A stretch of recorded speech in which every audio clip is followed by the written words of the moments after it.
Ah, those crazy Canadians. That was Voivod with Fix My Heart off of The Outer Limits. And before that was Tangerine Dream with the title track off of Optical Race, because why not?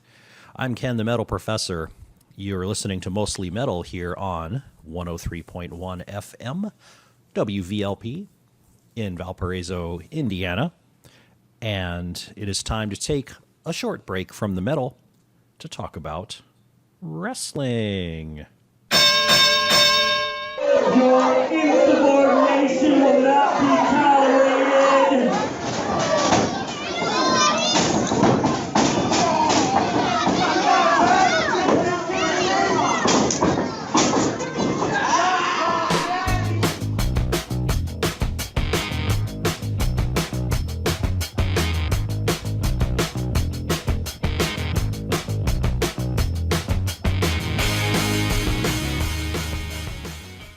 And this is now the Northwest Indiana Wrestling Action Program. How about that for a transition out of mostly metal?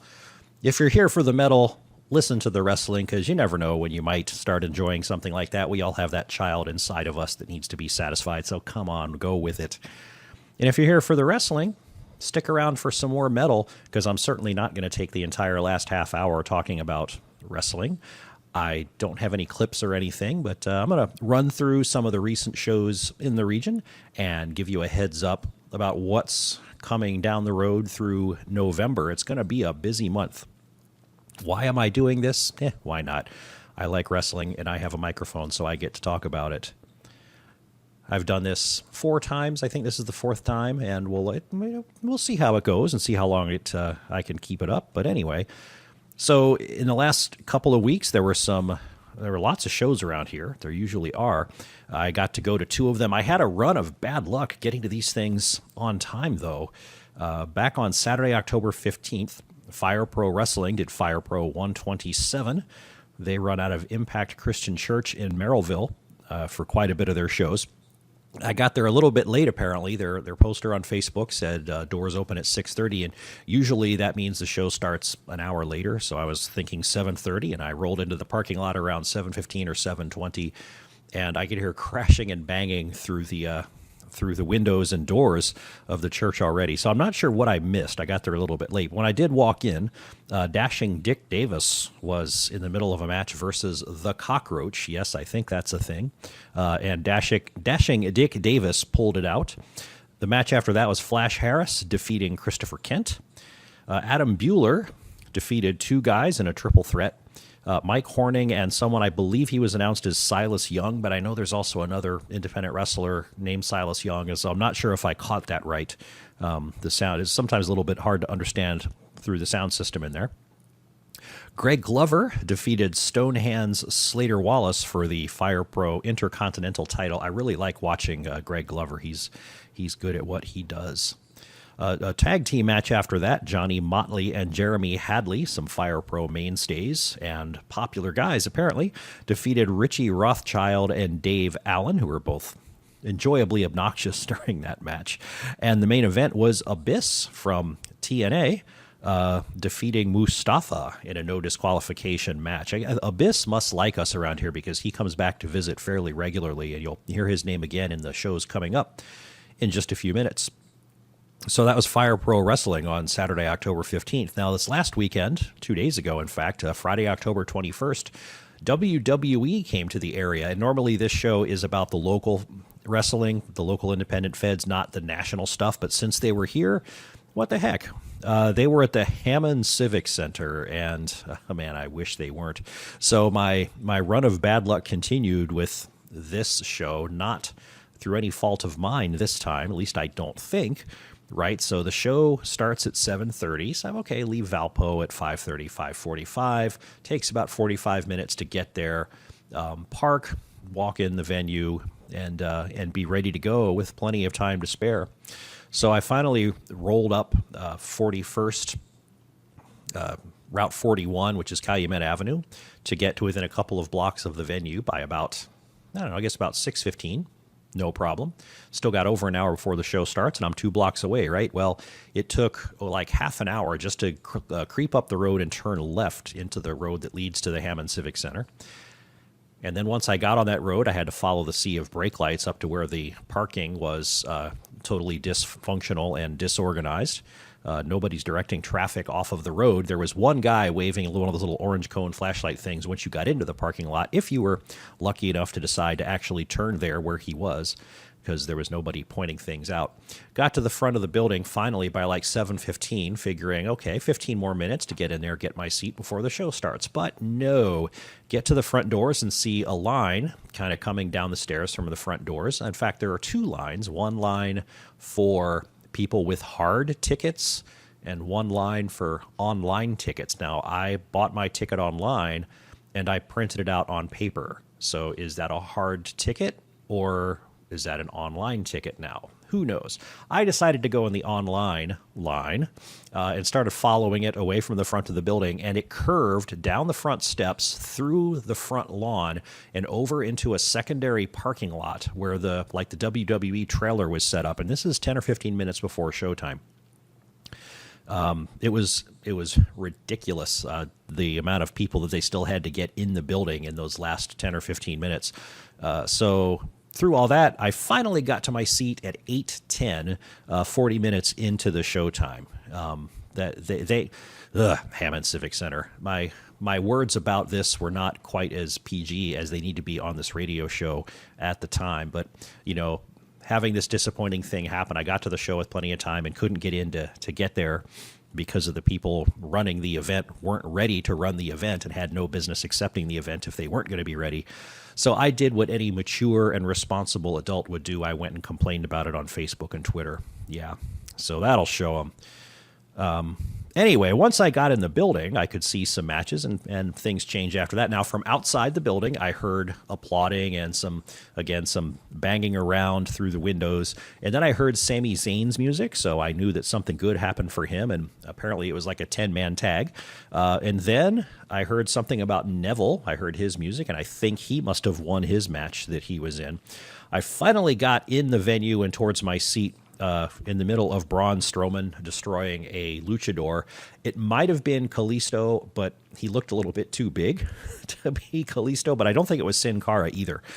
So I wonder if it was maybe one of the cruiserweights from the Cruiserweight Classic. I don't know. But anyway, that match ended as you would expect it would if you know who Braun Strowman is. And then from that point on, it was awesome. I was in my seat, and once you get into that wrestling arena, no matter how big or how small it is, something happens, and you're in a totally other universe, and you start enjoying it, and you forget about everything, and you have a really good time for a while. So that's what always happens to me, and that's what happened here. So I got to watch Sasha Banks defeat Charlotte. Charlotte tapped out to the Banks statement for the women's title match. This was all the Raw crew, and they did bring the big guns. They're probably all getting warmed up for No Mercy next weekend.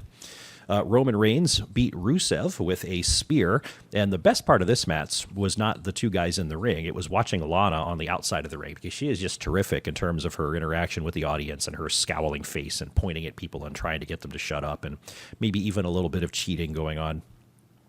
After that, Bayley and Alicia Fox defeated Nia Jax and Dana Brooke, and it's really fun to see some of the NXT people coming up and making it big for themselves now. The New Day defeated Enzo and Cass and also Gallows and Anderson to, of course, retain their tag titles. And then the main event was Seth Rollins against Kevin Owens, and Seth Rollins did win by DQ, so he didn't get the title, the Universal title off of Kevin Owens, but he did win the match. The disqualification came when Kevin Owens jumped outside the ring, grabbed a microphone away from Byron Saxton, and proceeded to bonk Seth Rollins in the head. And it was a live microphone, so that was fun. You got to hear the bonk every time he struck Seth Rollins with the microphone. It was like hit. Now, I'm not really hitting my own head. I'm just slapping the microphone. But imagine a microphone colliding with a skull and the sound that it would make if it was a live microphone. You got to hear that quite a few times. Anyway, Kevin Owens lost by DQ. And then I hustled out of there because I figured the exiting of the parking lot was going to be just as much of a disaster as getting in there. So I hustled out and fortunately was able to make my escape pretty quickly and live to tell about it. All right, another show that recently happened that I didn't go to, but I want to bring it up because it's a group that I didn't know was out there, and I want to mention their name. It's Acme Championship Wrestling, ACME, Acme Championship Wrestling.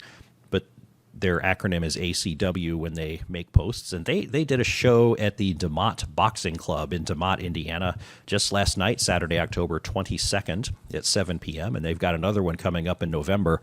Some of the names on that card were Dakota Prodigy, Johnny Nye, Greg Glover again, and Jaden Quick. So I'm going to try to keep an eye out for them and see what's going on. Apparently they perform at the DeMott Boxing Club. That's kind of their home base. And I don't think they maybe they get around other than that, but I don't know, right? Like I've given this disclaimer each of the 3 times before today that I've done this show that I don't know people. I don't have the hotline. I just spend too much time on Facebook. So I know what I know and I don't know what I don't know. And that's it. So coming up, Saturday, October 29th, that's going to be next weekend, Halloween weekend, Lucha Libre Mexicana at the Roosevelt Center in Elkhart, Indiana. That's going to start at 5 p.m., and that's 5 p.m. Eastern. So if you're going to go out there, make sure you remember that time change. But a full night of Lucha Libre going on, and that should be pretty fun. The weekend after that, boy, you could stay busy going to see wrestling. Friday, November 4th, World Wrestling Ministry is doing a show at Apple Road Theater and Ministry in Osceola, Indiana. That starts at 7 o'clock. They're doing a DVD taping at this event, so if you want to be on a DVD and get famous, at least in the local indie wrestling scene, check it out. Ox Baker Jr., Theo Storm, Chris Zion, Mr. Fitness, Slim Trimmins, Preston Churchill, and others will be on that card. So if you go to that Friday night, then on Saturday night, November 5th, you can drive out to Elkhart for Revolution Championship Wrestling, RCW, doing a show called A Cut Above the Rest. That's again at the Roosevelt Center out there in Elkhart. And some of the matches there, Jack Thriller versus Nick Cutler, and the Police Department versus the Midwest Monsters. That's Tank and Brutus Dillon as the Midwest Monsters. Who do you root for, the Police Department versus the Midwest Monsters? I don't know. Anthony Toatelli, Luke Lawson, and Mance Warner, Alexander S. Kirk, and Matt O'Hare are going to be on this card. How do I know that? Well, their faces are on the poster that's on Facebook. This is going to be the season finale for RCW, so I don't know when they'll start up again in the new year. Hopefully January, maybe February, but we'll see. Now, if you go to the show Friday, November 4th, and then Saturday, November 5th, you're not done yet, because Sunday, November 6th, if you feel like a drive to Lafayette, Indiana, you can go see a show at the School of Rock called For Those About to Rock, or maybe for those about to no longer rock, because the School of Rock is a wrestling school down in Lafayette, and I guess they are shutting down, which is kind of sad. So for this closeout show, they're bringing back the first ever student from the School of Rock named Trip Cassidy, and he will be against Billy Rock, who is the patriarch of the School of Rock. So sadly, they'll be closing their doors after this, so I hope they get some good support on that event. But anyway, that weekend of November 4th, 5th, and 6th, you could do wrestling 3 nights in a row with a home base of Valpo, driving like an hour to an hour and a half in any given direction if you're willing to do that. Okay, the weekend after that, you'll have a choice to make, because there's Acme Championship Wrestling again at the DeMott Boxing Club. Other than it being Saturday, November 12th at 7, don't know what's going on there. But also Saturday, November 12th, Pro Wrestling King. It will be doing Mind Games at Laval Junior Senior High School in Lakeville, Indiana. That's at 7 o'clock. And this is a cool thing because it's a fundraiser for the functional skills class of Laval Junior Senior High School. So a good cause, and this is a neat thing that a lot of these groups do fundraisers and things like that. I didn't write it down. I don't have it in my notes, but I don't know that this RCW show in Elkhart coming up on November 5th is one of these, but sometimes there's a food pantry food drive associated with these events, and you get a little discount if you bring some donations to the food pantry. But anyway, this Pro Wrestling King event called Mind Games at the Laval Junior Senior High School in Lakeville, fundraiser for the functional skills class of that high school. So that's a good deal. And some of the people on this show would be Ames, Steven Drochner, Theo Storm, Tony Thunder, Lance Story, and the tag team, The Spirit of Detroit. Pro Wrestling King stays busy because the weekend after that, Friday, November 18th, is Prelude to a New Century. That will be at the Century Center in South Bend, Indiana. On that card, people such as Ryan Howe, DJZ, or Zima Ion, he's from TNA, Silas Young. Now, I think this is the other wrestler named Silas Young, perhaps not the same Silas Young from that Fire Pro show, and I don't even know if I heard the name right at the Fire Pro show, but anyway, this time it really is somebody named Silas Young. And then Nick Cutler, Jake Oman, Ames again, Steven Drochner, Rod Street from the police department. So that's a good card, full of lots of people that you'll find familiar from this regional scene here. And then Saturday, November 19th, Functified Pro Wrestling and Smash Mouth are combining for 2 shows in 2 days. One is Smash Funk 7. That's in Warsaw, Indiana, so about an hour and a half from Valpo. Again, that's on Saturday the 19th. One announced match for that, Lightning Bolt Johnson versus Drew Skills. There may be others. I haven't tracked them down just yet. I think Abyss might be coming to that show, and the reason I think that is that this is one of those partnership 2-day events that FWF and Smash Mouth do every once in a while. And on Sunday the 20th, they team up for Smash Funk 8. And this is awesome for us because that is at Inman's Recreation Center in Valparaiso. So we don't have to go very far at all. In fact, that's like a 90-second drive from my house. So I really like going to those shows. If the bar is open, it's just a quick stumble back home after the show. But I don't condone that kind of thing. Drew Skills versus Abyss is a match on that show. DJ Z will be there. Marche Rocket, both of those guys again from TNA. And so remember now, Drew Skills would have had a match with Lightning Bolt Johnson the day before on the 19th, and then again versus Abyss, good grief, on Sunday, November 20th. So he is going to be sore the next day or two after that, I'm pretty sure. But there's our friend Abyss coming back. He was just here again on the 15th of October at Fire Pro Wrestling. And now he's coming back about a month later for FWF and Smash Mouth for their double bill Smash Funk 7 and 8. So that could be another long weekend. You got a show available on Friday the 18th. It's a long haul on Saturday the 19th for Smash Funk 7. And then if you're in Valpo, you just, get there with leisure because that show is right here in Valpo for Smash Funk 8. The only other show I know after that is Wednesday, November 23rd. ARW Pro, Adrenaline Ringside Wrestling, will have their event Black and Blue Wednesday at the American Legion in Lake Station, Indiana. And one of the matches there will involve The Beast against The Family, and that will be a no disqualification match with the audience bringing the weapons. So I have something in mind to bring along if I get to go to that. If I'm not yet traveling for Thanksgiving, I will try to show up. But that's November. That's busy. So you got, again, shows on Saturday, October 29th, Lucha Libre Mexicana. And then a busy weekend after that. Friday, November 4th, World Wrestling Ministry down in Osceola. Saturday, November 5th, RCW with a cut above the rest at the Roosevelt Center in Elkhart. Sunday, November 6th, the final show of the School of Rock down in Lafayette, Indiana. And then after that, Saturday, November 12th, 2 shows to pick from. Pro Wrestling King doing Mind Games in Lakeville or Acme Championship Wrestling at the DeMott Boxing Club. The weekend after that, 3 shows in a row. Friday, November 18th, Pro Wrestling King, Prelude to a New Century at Century Center in South Bend. Saturday, the 19th, Smash Funk 7 in Warsaw, Indiana. And Sunday, the 20th, Smash Funk Pro Wrestling and FWF with Smash Funk 8 at Inman's right here in Valpo. And then Wednesday, November 23rd, ARW Pro with Black and Blue Wednesday at American Legion in Lake Station, Indiana.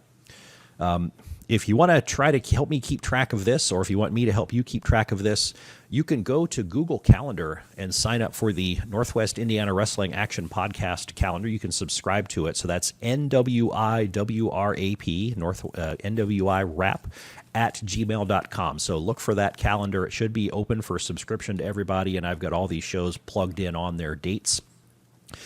You can also go to the NWIWrap webpage. Now, I'm not going to rattle off the URL. If you just search for NWIWrap 123, like a pinfall count, 1, 2, 3, you should be able to find that webpage, and you'll see a page there for shows, and it will have all of these shows listed. It's not a fancy webpage. Go in there with very, very low expectations, please, because it's really just a bunch of text. But hey, it's there for you to reference it. So, wow, that was 20 minutes of chatter about shows that just happened and shows that are coming up. That was the Northwest Indiana Wrestling Action Program for this week. I'm doing this the second and fourth Sundays of the month, but in October there's an extra Sunday. We've got a fifth Sunday, so perhaps a bonus edition of NWIWrap coming up next weekend. We'll see about that. So, hey, tune in and be surprised. Maybe we can even make it some sort of Halloween edition. And speaking of Halloween editions, next weekend, Sunday night, October 30th, will definitely be the Halloween edition of Mostly Metal. What does that mean? Well, tune in and find out. But we are back to Mostly Metal. I'm Ken the Metal Professor. This is WVLP 103.1 FM in Valparaiso, Indiana. I'm going to turn the rest of the hour over to Circus Maximus to play for you a song called Architect of Fortune.